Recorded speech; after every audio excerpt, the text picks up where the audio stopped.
All right, baseball fans. It's March 29th, 2019, and needless to say, my prediction for yesterday's Royals game is officially busted. That being that it was going to be rained out. So they got the game in, albeit an hour and 45 minutes late. There was an hour and 45-minute rain delay. But what the hell? At least they got the game in. And a win is a win. I'll take it. Especially against the rival White Sox. And to quote Royals broadcaster Rex Hudler, referring to the starting pitcher Brad Keller, Keller is stellar. Brad Keller is just that. He's a stellar pitcher. On the offensive side, Whit Merrifield, who ended last season on a 20-game hitting streak, extended that hitting streak to 21.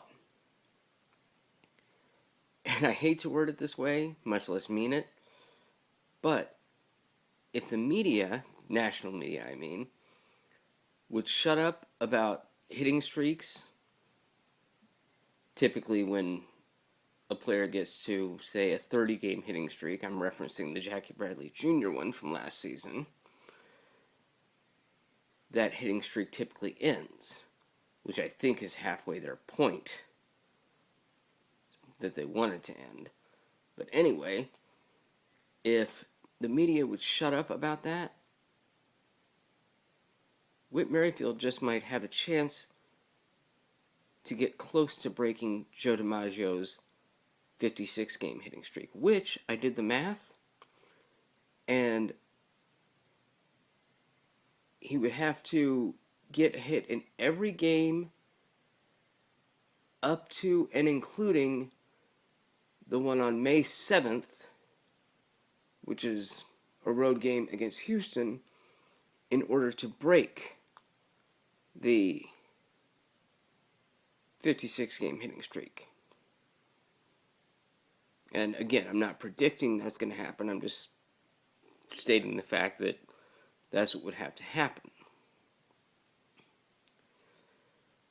As far as Adalberto Mondesi, one of Raul Mondesi's sons, the one that happens to play for the Royals,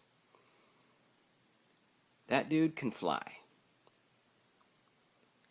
His first hit yesterday was a very well-earned triple, which the Royals actually had to challenge the call on in order for Mondesi to get that triple on the books, because Mondesi was initially called out. On the next play, Alex Gordon came about 6 or so inches away from hitting a 2-run home run, but instead hit a sacrifice fly, which, okay, I'm good with that. At least it didn't affect his average. The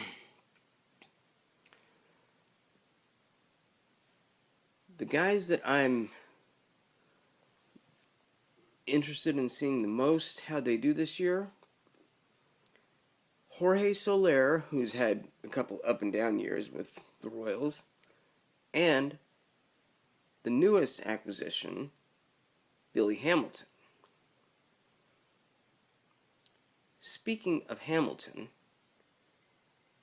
if you put him, Mondesi, Merrifield, and Terrence Gore in a race, I'd be interested to see the result of that, because that would pretty well determine who the fastest player on the team is. And I actually wouldn't bet on the winner, because Could be any of the four. As far as Mondesi goes, if you're not a Royals fan and you happen to watch him play, you'd be impressed. That kid can fly. He's turning 24 in July, and oh my God, you can definitely see where he gets his speed from. The one drawback that I see in yesterday's game is the bullpen.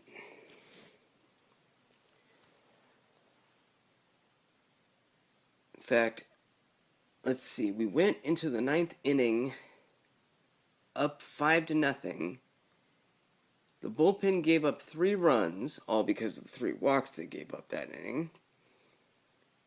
Then in comes Brad Boxberger, the pitcher that they got in free agency from the Arizona Diamondbacks,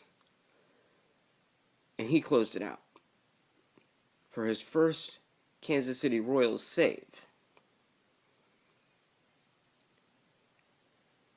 Next game is tomorrow at, I think it's 1:15, with Jacob Junis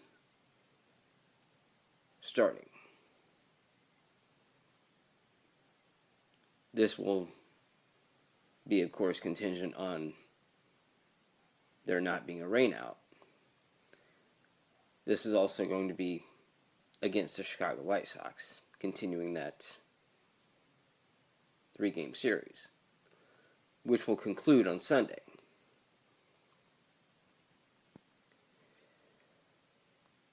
The Sunday game will have Jorge Lopez on the mound. I'm not positive who's going to be on the mound for the White Sox in either game. Although in my next couple of pregame videos, which would be tomorrow and Sunday, I will state those pitchers' names. Go Royals!